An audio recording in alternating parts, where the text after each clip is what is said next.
कितना देर तक out performance जारी रहेगा और ये अर्निंग्स जो हमने देखी हैं स्केल होती हुई स्पेशली पिछले 3 सालों में, क्या कॉन्फिडेंस है कि एक ग्लोबल स्लोइंग इकोनॉमी में ये अर्निंग ग्रोथ जारी रहेगा? क्योंकि आप निफ्टी 50 की कंपनियां देखिए, इसमें से कुछ कंपनियां हैं और साइजेबल नियरली 40 to 50% कंपनियां हैं जिनका इंटरनेशनल मार्केट में अच्छा खासा एक्सपोजर है और वहां पर अगर बिजनेस सफर करता है तो इमीडिएटली अर्निंग्स पर इम्पैक्ट आएगा। बिल्कुल सही कहा आपने, लेकिन अगर आप इंडिया का कॉम्पोजिशन देखते हैं तो इंडिया आज भी एक डोमेस्टिक इकोनॉमी है।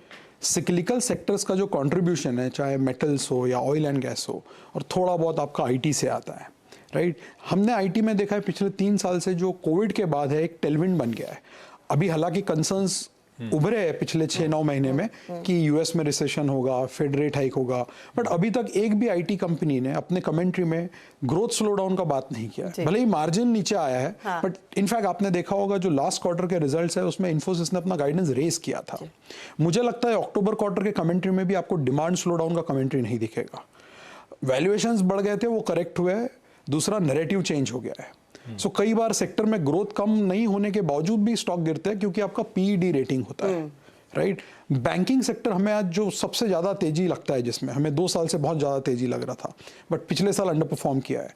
एक नंबर आप देखिए, बैंकिंग सेक्टर जो निफ्टी में है 11 कंपनीज, उनका मुनाफा 2018 में बॉटम आउट हुआ है। तब उनका प्रॉफिट होता था 45,000 करोड़, वहां से बढ़ बढ़ के 2022 में प्रॉफिट हुआ 1.5 लाख करोड़। तो करीबन 4 साल में आपका प्रॉफिट 3.5 गुना बना है बीएफएसआई सेक्टर में।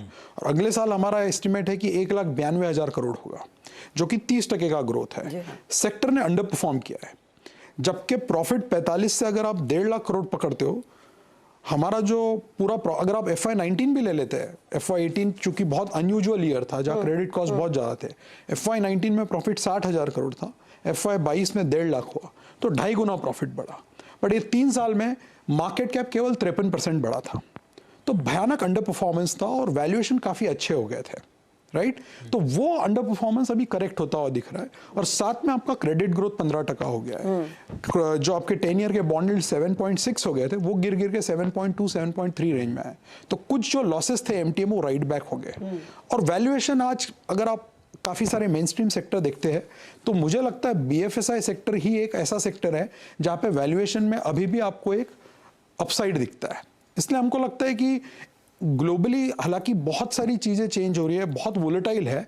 मैं नहीं कहता हूं कि इंडिया डीकपल्ड हो गया, बिकॉज हमने देखा है पिछले 15 सालों में जब भी कोई ऐसे बात करने लगता है तो मार्केट रियलिटी चेक करा देता है। बट एक चीज जो सामने डेटा पॉइंट्स आपको दिख रहा है कि मैन्युफैक्चरिंग में हमको रिवाइवल होता दिख रहा है। कैपेक्स कई सालों के बाद कंपनीज कैपेक्स कर रही है क्योंकि कॉर्पोरेट बैलेंस शीट जो है आज सबसे ज्यादा डीलेवरेज है पिछले 10 सालों में।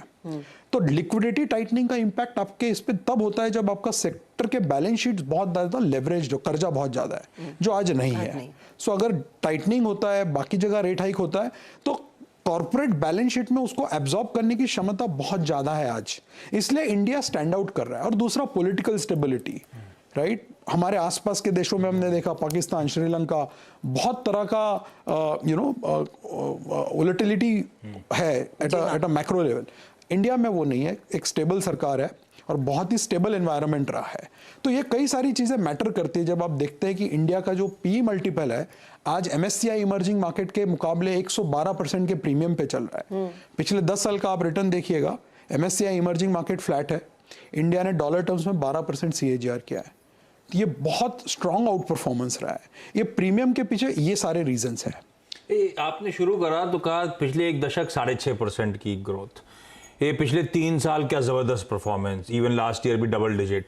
ये इसको इसी ब्रश से पेंट करूं कि डिकेड जो है ये 2021 to 2030 के बीच में इसी तरह की ग्रोथ, इसी तरह का इंडिया का परफॉर्मेंस, इस तरह की रोबस्ट आउट परफॉर्मेंस नजर आएगी, ऐसा मानो क्या?